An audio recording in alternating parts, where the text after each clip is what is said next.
Chelsea, you found this. I've been here, you ain't been here. There's always an empty Axio seat. I brought cookies last time. I'm excited to see the rundown tomorrow. So we actually don't even know. I'm not here for it. Look at me. Outside of that. You don't cross the water, I get it.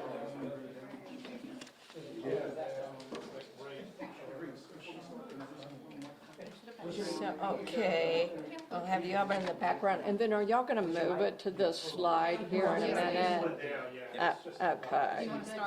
I think I may go ahead and start there, because we'll do the bigger picture and then move down to the, so Aaron, if we're gonna have you start on a different slide. Yeah. Yeah, I think so. I think that's the way I kind of want to start it Is with. everybody hot? Everybody live? Good? Yeah, we're rolling. All right. I do want to begin by wishing everyone a wonderful, happy new year. And we're here to talk about what happened in 2025 from the whole year's perspective. Yesterday, we did start our year off with a remembrance of our victims of the terrorist attack. The 14 families came together, and we had a memorial service thanks to the governor and the state office. And so we don't ever want to forget not only the families that started off 2025 with such tragedy in their lives, and we're going to speak about numbers today, but not only for them, but for everyone in 2025 who has a loss in their life or subject of victims associated with the numbers.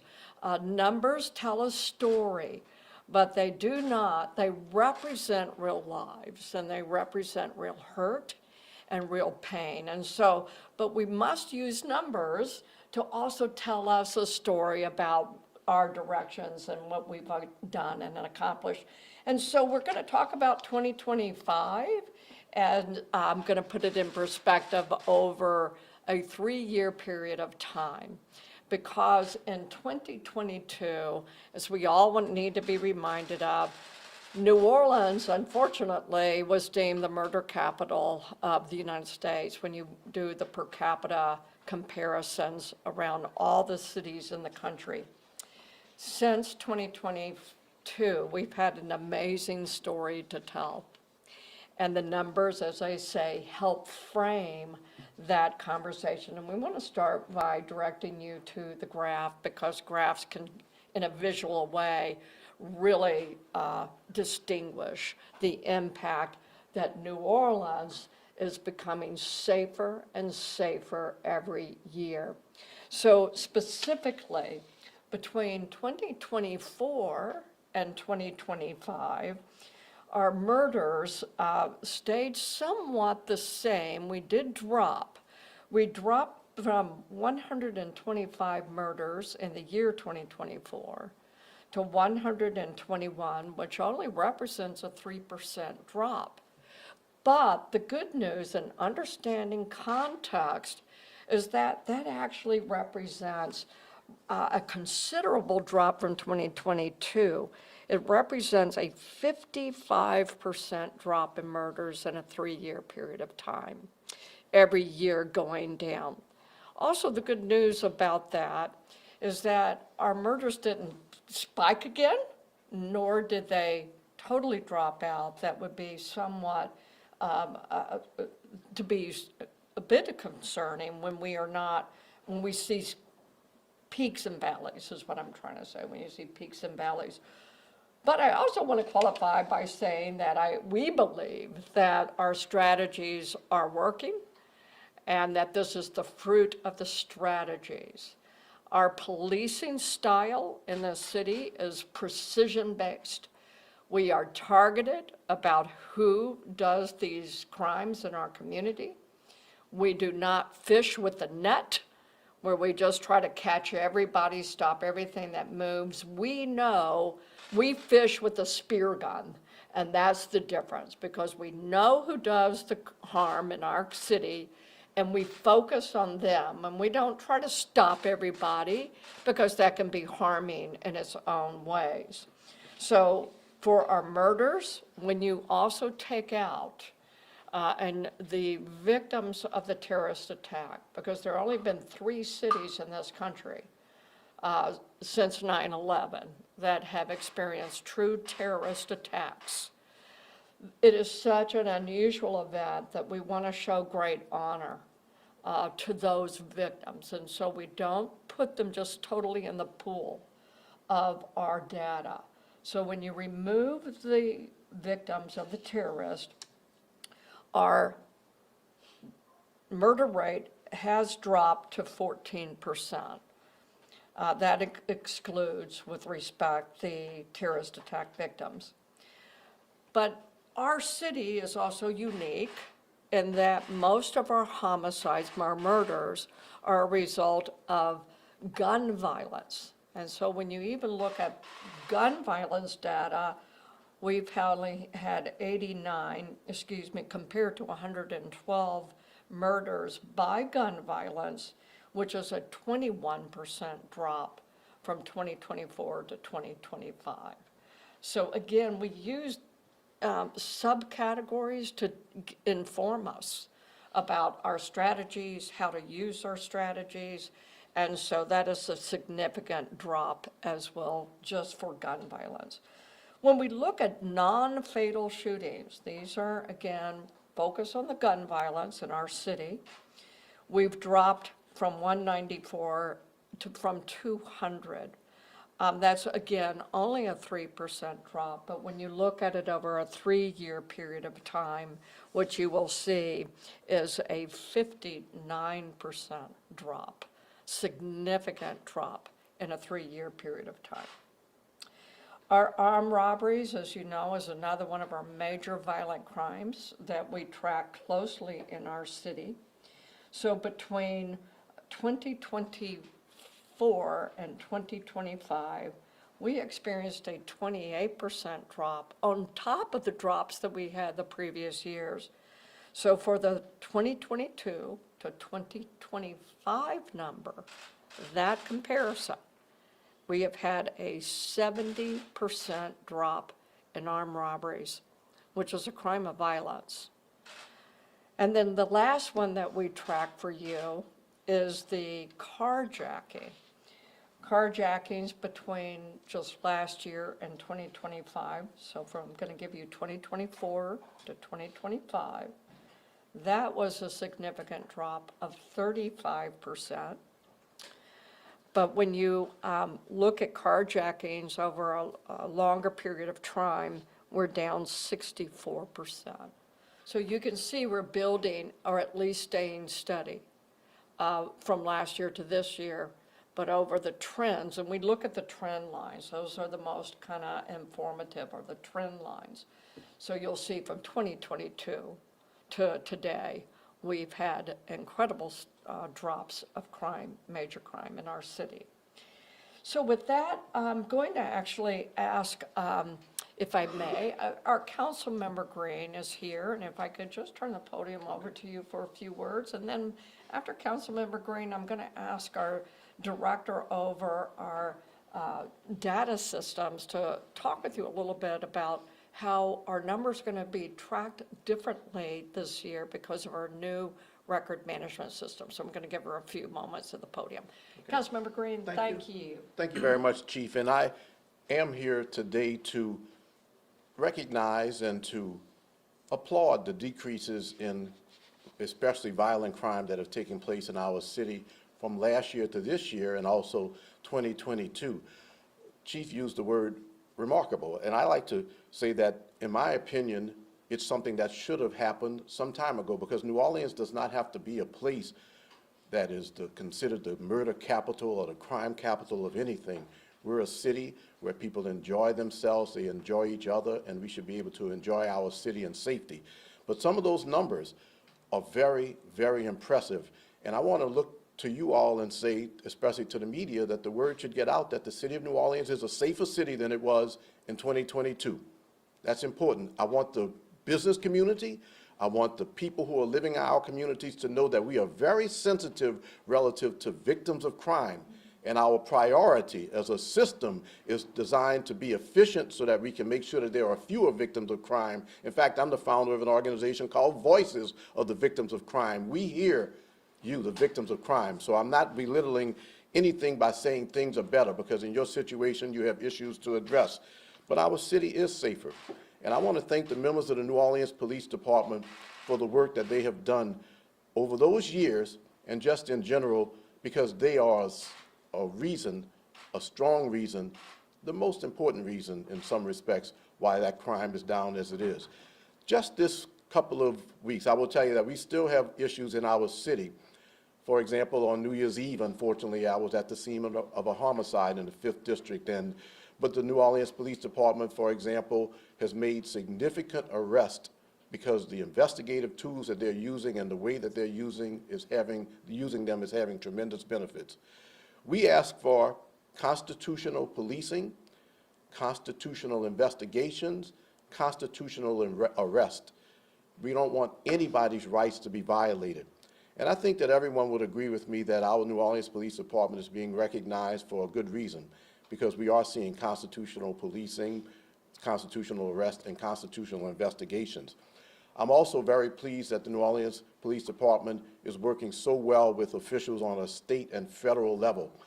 The level of cooperation between federal, state, and local in terms of law enforcement is in many respects, because I'm very familiar with the city, unprecedented. Part of that is because our police force is so efficient and is also so recognized for that efficiency. So now cases can be accepted and we don't have to question what's going on. I do want to mention also that the district attorney's office has people embedded in our districts. So that's another factor that's working in our favor. So there's so much that I could say. I could speak to you for a half hour on what I see in my district alone. How I used to go to meetings in 2022, and the first thing that was on the agenda was to talk about the carjacking that took place, or to talk about the guy shooting, or to talk about the murder that took place. Even our dialogue has changed in certain communities, and I'm just so proud because I represent some communities that were hard hit by crime, where people are feeling better. They're feeling that they can go out at night and participate in Bible studies. They're feeling that they can go out and shop at night. If they get home a little bit late, they can come home and then go back out. I'm not saying that we should not let our guards down. There are things still to be done. But we are moving in the right direction as a city relative to public safety and the enhancement of the quality of life here. And I'm just so pleased to stand today shoulder to shoulder with members of the New Orleans Police Department, our chiefs, our leadership, to say thank you for the work that you're doing. I see it, and I want you to know that our community sees it. So in behalf of those who I work with, who are the persons in my district who are pleased with the decreases in crime, I say an important word to the members of the New Orleans Police Department. Thank you. A lot has been done. There is still a lot to be done, but it's important to say that we are moving in the right direction with a lot to do. But moving in the right direction is important to say in our city, and I'm proud to stand here and say that today. And Happy New Year to everyone. Thank you. Thank you. So many of you already know Director Jessica Nazat, and she runs a team of analysts. And as I said, we have become a really progressive police department. We use data. Data informs us on how to make decisions and strategies. So Jessica, if you don't mind taking the podium, and you can go to any information slides you want to share. Thank you. So good afternoon, everybody, and Happy New Year. I know I've spoken with some of you regarding our transition. So NOPD recently implemented a new records management system. And along with implementing that new technology, we're also for the first time going to be reporting to the state and the federal authorities using a different method of counting, right? So because of that, you'll notice that today's stats, our annual stats that we put out, you may look at them and compare them to last year and say, hey, there's some stuff missing here. And that's because the way that we count things has changed. Just as the superintendent stated earlier, numbers can tell the story and are very simple, but we know that crime is very complex, right? Particularly to the victims. It's also complex when you look at more than one thing that is happening at the same time, right? So we're going from a system where we counted the most egregious issue as the one thing that happened on any given incident. The new system tracks all of the different things that happen, all of the offenses that have occurred on the same incident. And so you're going to see some differences in our numbers and also in the way that things are counted. So because of that, we are going to forego the year-over-year comparisons because you're changing your scale, right? And there's really not a good way to bring things into the same scale. So that's going to look a little bit different. But what you will see, for anyone who's followed crime for a long time, you're going to see some numbers that might look a little bit higher.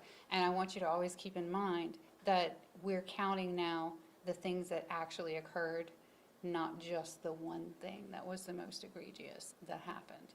Now, that said, looking at the decreases that we've had over the past 3 years has been pretty phenomenal. And it's definitely been the impact of multiple very specific targeted strategies. But what underlies all of those strategies is that data and having good quality, accurate data to work with. And so we're really excited to be launching this year into a position where we have better quality, more accurate data, and it's more comprehensive and it tells the full story of what's happening in any given incident. And so I think that's all I've got. Sharon, we'll take questions. I do want to emphasize, though, that because we will be counting differently, please expect you will see numbers go up, but that does not mean crime has gone up. It will mean we are counting differently. I was a chief in another city where we had to do the exact transition. And we did not do a very good job there of forewarning and explaining to our citizenry that it was a matter of a counting requirement that we had to change to. Those numbers went up, but it was not a matter of crime going up. So please, we're going to remind you throughout this year of this transition.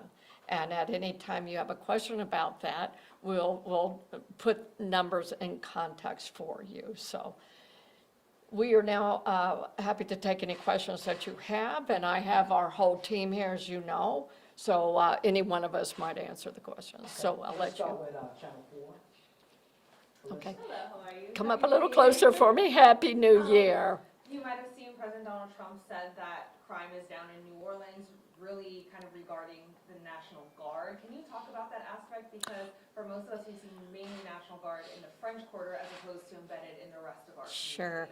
I haven't seen what President Trump said, but presence matters. We do know that law enforcement presence is a deterrent. And so the National Guard's presence will certainly have impact and will have partnership with us. You know, I think we all wish we could have a police officer everywhere because we know the value of presence. So I can't speak to that. I can tell you that we have been in partnership, as you all know, for a long time with many of our federal partners, as well as our state. You know, it's Troop NOLA. We work very well with everyone. So I will just say that collectively, all of us have a role to play, and we're just grateful that crime is down. And I don't care who gets the credit, right? Going off of your comments about presence, over the past few years, we've really seen a dialogue about staffing at the Yeah. New Orleans Police Department. Can you talk about where we are right now? Yes, right. As of this moment, we are at 900 and I believe it was 13 officers this morning. That is an increase of 910, excuse me, where it's an increase of 34. We gained 34 over the year. But remember, we lose an average of 60 to 70 officers a year. So officers are eligible to retire, or they go in new directions, or in unfortunate situations, I will terminate for egregious misconduct. So all of those numbers together average around 60 or 70. So the fact that we have added 34 gross numbers. Now, you had an interesting statistic yourself, Reese. I believe you went back to 1971. And we had over 1,400 sworn officers in 1971, which was a representation of about, 500 plus officers from that high. We are definitely need a minimum of 1,200. So the goal is 1,200.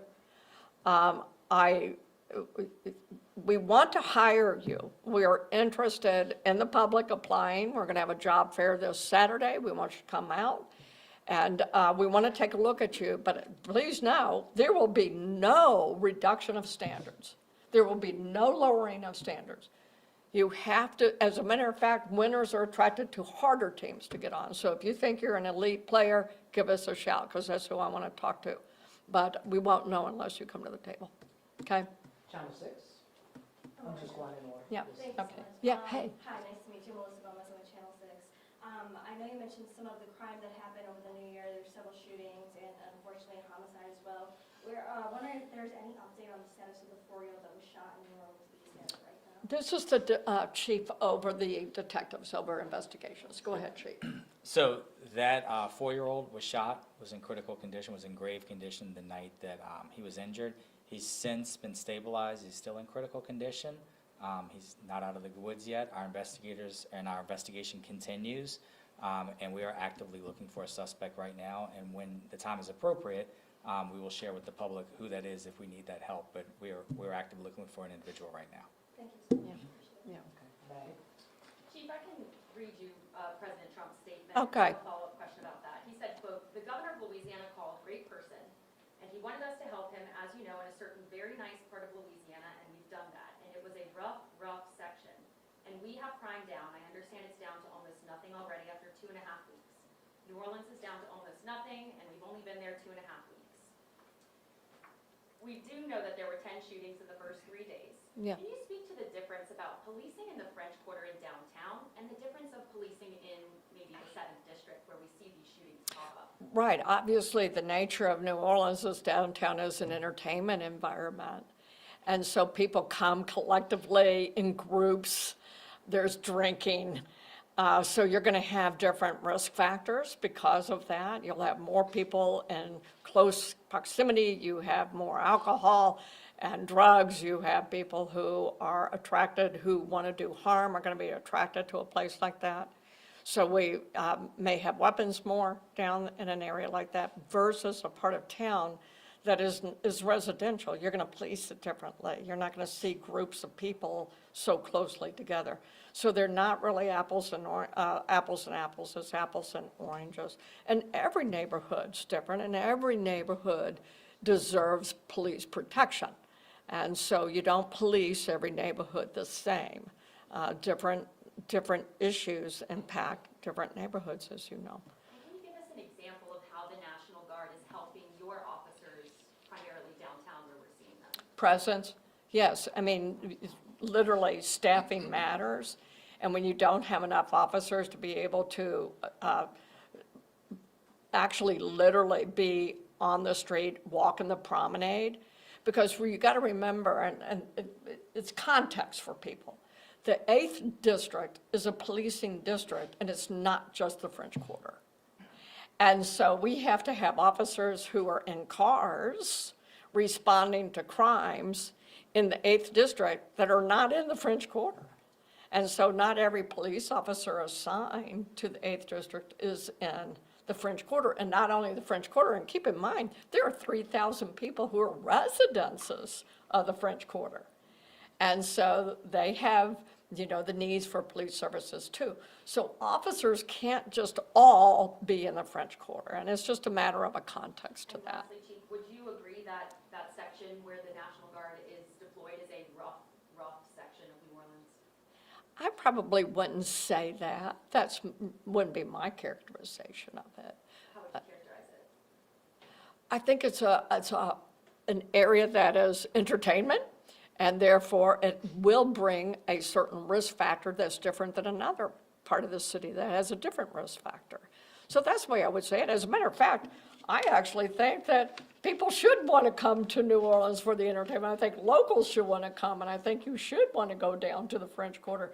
I think it's one of the safest places today than most any other entertainment district in any other city in the country. I would say, come to New Orleans. I think you can have a great sense of confidence that you can come to the French Quarter and the other entertainment districts of New Orleans and for those of y'all who have ever left because of a Katrina, it's time to come home too. We had about 100,000 people leave New Orleans. New Orleans is not the same as it was. And so come home and tourists come down. That's what I'd say. Chris? Superintendent, how has technology played Yeah. a role in the reduction of crime? I know Yeah. last year at some point, I believe it was in the 5th district, y'all rolled out the shot shooter and Yeah. of course using real-time crime cameras, Project NOLA. So how has technology played a role in reducing crime? You know, technology is a manpower leverage, the technology such as cameras. Cameras, we are a city that has embraced the use of cameras. And so that allows a better view that rather than having to have as many officers, you can do a lot of security work through cameras. And the newest technologies that we are very excited about, but frankly, using drones as first responders. So think about this. We used to pursue. We get in a car and we chase you. We'll put a drone up in the air. Why not put a drone up in the air and we can chase you better? That doesn't mean you're going to get away. It means we're going to chase you smarter, and we're going to use drones in the air to chase you. So the idea of traditional pursuing, we can now leverage with technology. ShotSpotter was frankly a pilot project, not in the 8th district, it was in the 5th district. And so we don't know whether yet that that's going to be a technology that we will keep. It is in the pilot stage. But we have all kinds of technology that I'm someone who likes technology. It's progressive, and you can be constitutional and smarter about how we fight crime. Let's be smart about how we police. Superintendent, you mentioned about drones. How Yeah. soon do you think the department might roll this out? I know Jefferson recently rolled Yeah, we got one too. program out. Yeah. We got a drone up there. We've got actually 4 drones, and we have a new drone on a grant, not a grant. Yeah, it's a pilot, because we're testing this particular drone as a first responder. So let's say that, I use the pursuit as an example. That's a first responder situation. Or let's say you have a fight in a different area of the 8th district that broke out. We could put a drone up there and see, who are the players? People are using them for shoplifting. Someone steals something out of the drugstore. We can get a drone up faster than we can get a car there. So anyway, drones are kind of the new way of doing first responder work on our part. Yeah? 26, does 26 have a question? I don't know if you have this information in front of you, you kind of touched on it, but could you possibly identify the hotspots in town, I guess, which districts are seeing the most crime right now or in 2025? Yeah, we actually do make our maps available. I think we do. And you can, you can go to any of our public-facing dashboards, see our maps. You can see where the hotspots are. So every Tuesday, we collectively get together. Our detectives, our partners, probation, state patrol, district attorney, every Tuesday, and we call it our GRIP meeting, it's our violent crime meeting. That's where we put up these maps. We literally pinpoint, using technology, we pinpoint where these crimes are occurring. And if we see it clustering, then that's where we put resources. And not only police resources, folks, we need you in the community to be our partners. So if you find yourself in a situation where you have a crime element popping up in your area, we can get social services to you. And every single one of our district stations have social workers. I mean, it's not all policing. And so, yes, we use those hotspots to tell us how to send resources and what type of resources. Not all policing. Chelsea? Yeah, Hey, hi. Chief, I'm wondering if you can dig in a little bit more on the comment you made about precision-based policing Yeah. style, and especially in the context of, the police force here is down, as we talked about, since 2022. There's fewer commissioned officers. Right, And yet you've been able to achieve Yes. these statistical improvements. You said you're targeting your policing based on who does crime. You're not fishing with a net. Right. So talk to me a little bit more about what those precision-based strategies are. Okay, precision-based policing is based on analytics. We have become smarter about going after those people we know are involved. Let's just use gun violence. We know certain people who carry weapons and use weapons. Not just carry weapons, that's a constitutional right. And you need to understand and distinguish the difference between people who lawfully are allowed to carry weapons and those who use the weapons for harm. So we only focus in on those who have already shown that they will use a weapon for harm. That's who we go after. They're identified, and then we can do that for carjacking, armed robbers, a shoplifter. I mean, the same small group of people cause the most harm. So we don't need to fish with a net. We don't need to go into a district that has a lot of crime and stop everybody. That was old school policing. You stopped everybody to try to get the one bad actor. But you sure did cause a lot of harm stopping everybody. That's called fishing with a net. So this way, we fish with a spear gun. I don't need to stop you. We already know who does the harm. And that's how we use precision, is precision. And therefore, you don't damage your relationship with your community by stopping everybody on Terry stops and then going, well, Terry stops are legal, but you don't just stop everybody because they're in an area.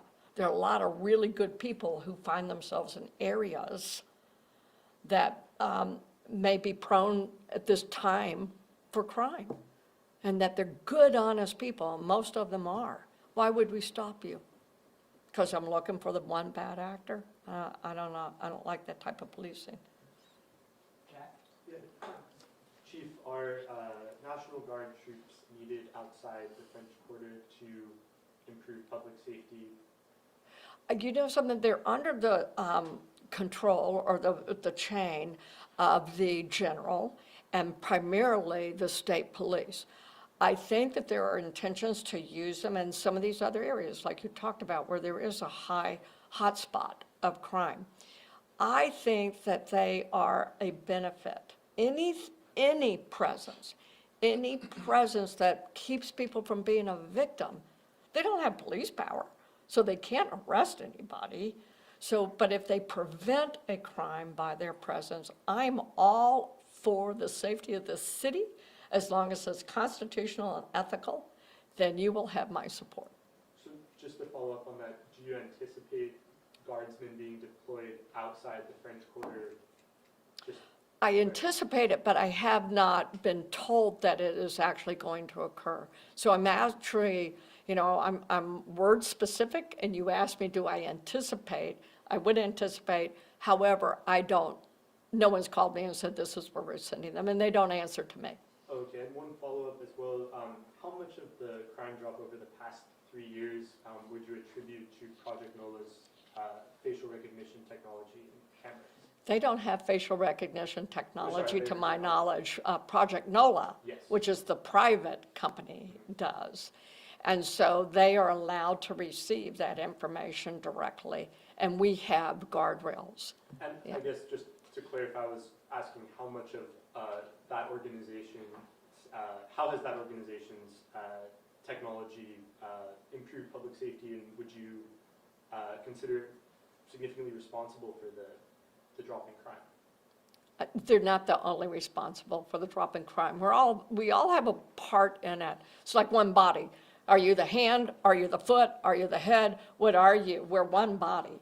And so you can't say they are the responsibility. We all together, all of us working together with our additional technologies, we together are making these significant strides. And so I don't want to be put into a box by words that they are responsible. No, they are a player. And within that body though, would you consider them a significant player? I consider them a good partner. I don't know that I can say it's a significant role. I think we all have, if you're missing a toe, you might not think your toe is very significant until you lose it, right? And then you realize your balance is all off, but you might not think it's a significant part of the body when it actually is, till you lose it, and then you realize, oh, that was a significant part of my body. So that's how I have to answer your question. Last question goes to Marco. So, from what can we tell with these stats over this 3-year period? Do we know if the drops in crime have they been uniform across the city? Have certain districts or neighborhoods seen more precipitous drops in crimes? Are the higher crime areas seeing more significant drops? So we actually have that data we can make available, so you can actually see 5th district, 6th district, 1st district. You can look at that and make that determination for yourself. We can tell you that shoplifting didn't go down. Shoplifting continued to rise as around the country.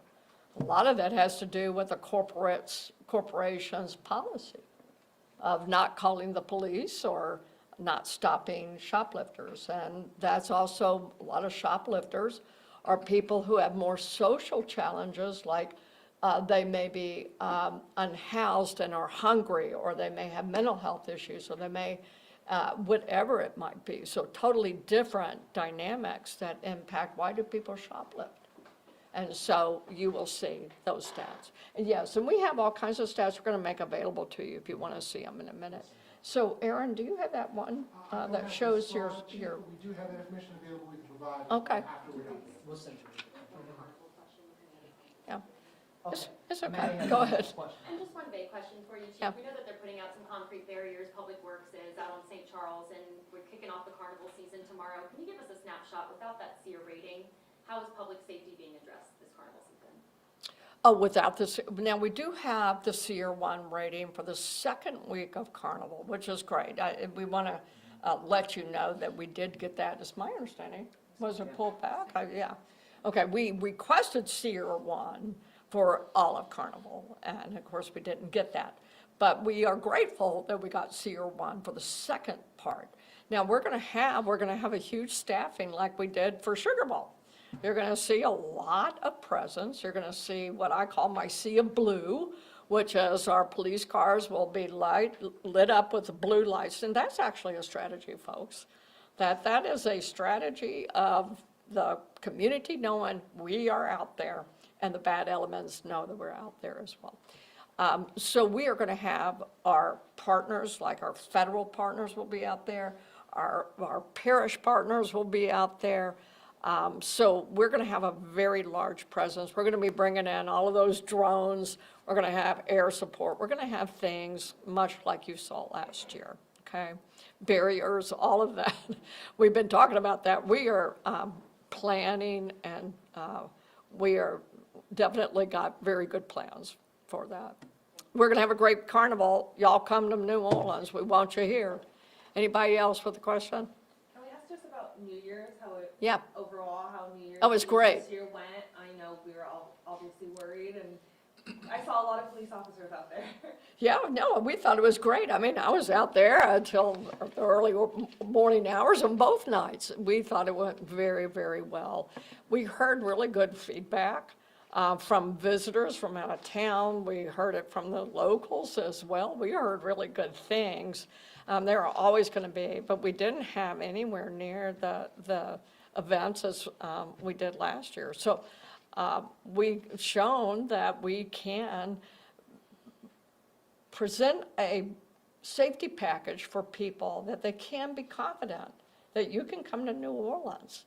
And like I said, my dream, my heart's dream is that the New Orleans city becomes a turnaround city in this nation, and that people look at New Orleans as this is the turnaround city that has become one of the most safe cities in this country, so that people who want to live here, you can come home, or you can move here for the first time. It's a great place to live and raise a family and enjoy this culture.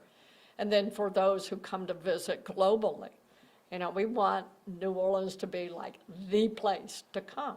It is an amazing city, and for those of you who grew up here, you have a jewel, and I'm the interloper who came, and I am so pleased to be a part of this city, but that's my dream, is to turn this city around, all of us. Y'all, I'm just the cheerleader, they're the ones who do the work, okay? I'm the coach, they are the players on the field, and unless you had A-plus team players, it doesn't matter what the coach does. And so they are the ones who making it happen. I'm just the cheerleader, folks. All right, thank y'all. Okay. All right. Councilman Green had one last. Okay, comment go he wanted ahead, to make. Councilman Green. Thank you, Coach in Chief. And I just wanted to end, I wanted to end by saying that there's another part of the team that I want us to all recognize, and I want to thank them. I want to thank our residents for calling in what they see. Yeah. I want to thank them for going to 311. I want to thank our residents who are more willing to testify, who invite members of the New Orleans Police Department to their meetings, who attend the district meetings. There's a monthly meeting. There's also police community advisory boards. So I just want to say that as we look at this day where we talk of the success that we've had over the past 3 years, one of the reasons is because we've had the success of our residents, our team members who have called in what they see and who are committed to helping to keep our city safe. And I also want to say to them, thank you for your support of the New Orleans Police Department and our law enforcement partners, but thank you for what you're doing, and let's continue to do that because we're moving in the right direction with your help. Thank you, residents. Okay, thank you all for coming out. Thank you. Okay, appreciate it, Councilmember Craig.